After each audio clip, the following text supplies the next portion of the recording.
So, the honeymoon period after the initial spiritual awakening, will it last forever? Often, the shift in identity caused by an initial awakening cause a huge energetic opening in the body. Suddenly, we can experience immense amounts of space, peace, and unconditional love that just wasn't there before. But there's always this question, is it going to be like this forever? But in most cases, after some amount of time, the identity starts to creep back in. And often when it comes back in, it can feel even heavier than before. And if you're in that position right now, the first thing that it's helpful to say is don't worry, you haven't lost it. This is exactly how the process is supposed to play out. And in this video, I'll go into more detail about why that is and the actual behind the scenes mechanics of how this works. I know about this because during my awakening, there was a huge opening in my body and I dropped right into the present moment. And in the weeks that followed this opening, I felt super spacious, super peaceful. The world was all beautiful. I just felt like I was riding this wave of endless peace. And I came back into my life and I assumed this was going to last forever. And as the days and weeks passed, gradually friction started to come back into my life.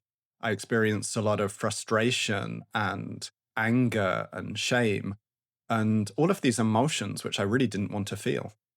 And one thing they don't tell you in advance is that now, because you're less identified with it, you actually feel everything much, much more than before. The frustration is more frustrating and the pain is more painful. And this led me into a year of seeking. And then after that year, I went on another retreat and I had another opening and I thought, wow, I'm back again, finally. But then after that opening, there was another closing. And this just happened in cycle upon cycle upon cycle. And if this is happening to you, you don't need to worry about it. It's a good thing. There's a paradox here that actually only the ego has a strong opinion about experience. Awareness is just interested in illuminating what's happening. So from a kind of weird back to front perspective, the fact that you're able to experience more difficulty means that you are actually more landed in awareness. And as we drop into deeper layers of the identity, that's emotional and somatic layers, awareness is actively seeking out contraction and resistance so it can be brought to your attention, you can become aware of it, and then it can be metabolized, digested, and unburdened, so you can finally be free of it. So to understand this whole dynamic, we need to look at what the identity actually is. So the identity is a collection of all of the unprocessed trauma, pain, and difficult emotions you've had in your life, plus all of the psychological strategies you've used to avoid all of that, and all of the pain that's resulted from you having to use those psychological strategies. The identity maintains its structure by continuously pushing and pulling on the outside world. And maintaining this takes a huge amount of energy. So if you do something like a long, silent retreat, as the external environment quiets down, there's less to push and pull on. And at some point, the identity can just kind of fragment. And you can look at this almost as if a planet exploded. And as it exploded, it sends debris everywhere. But where the planet used to be is now emptiness. So from the subjective point of view, as your identity fragments and explodes, for the first time, you experience the emptiness that was always there. The fact that you're experiencing an empty center with no resistance is what creates this honeymoon period during the opening. But just as a planet has gravity, at some point, the fragments of your identity start to come back together and coalesce back into the center. And what was an empty center now becomes a full center with a new identity. And as a result, you start experiencing all of these fragments. And usually the identity is made up of the things we didn't want to feel at the time.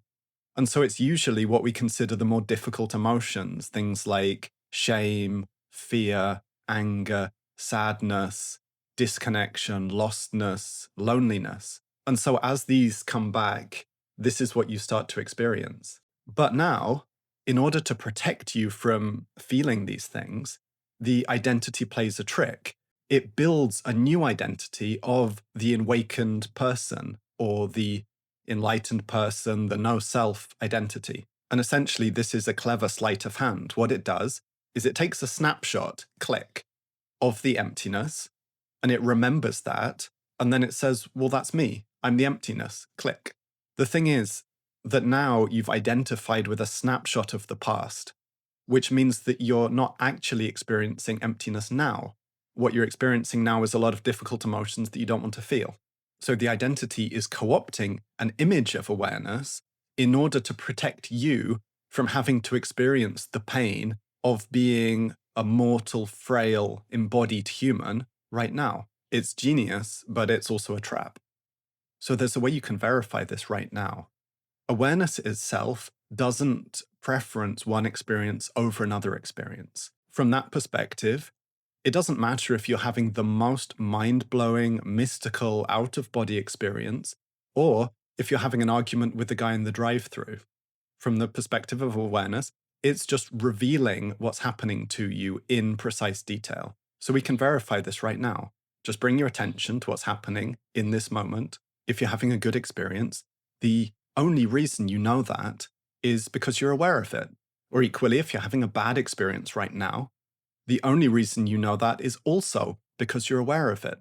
In both cases, awareness will illuminate a good experience as equally as a bad experience. The initial awakening often happens at the intellectual level, but this is actually just the surface level of mind. You have many deeper levels below that, emotional levels and somatic, physical levels. So even though you might have a very clear insight at the intellectual level, this insight needs to penetrate all the way through these levels.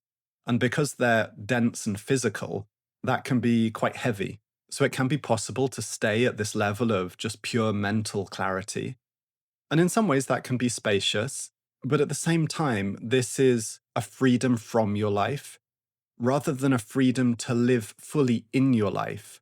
You have a lot of clarity and spaciousness, but you're not touched by it. You're not participating in it.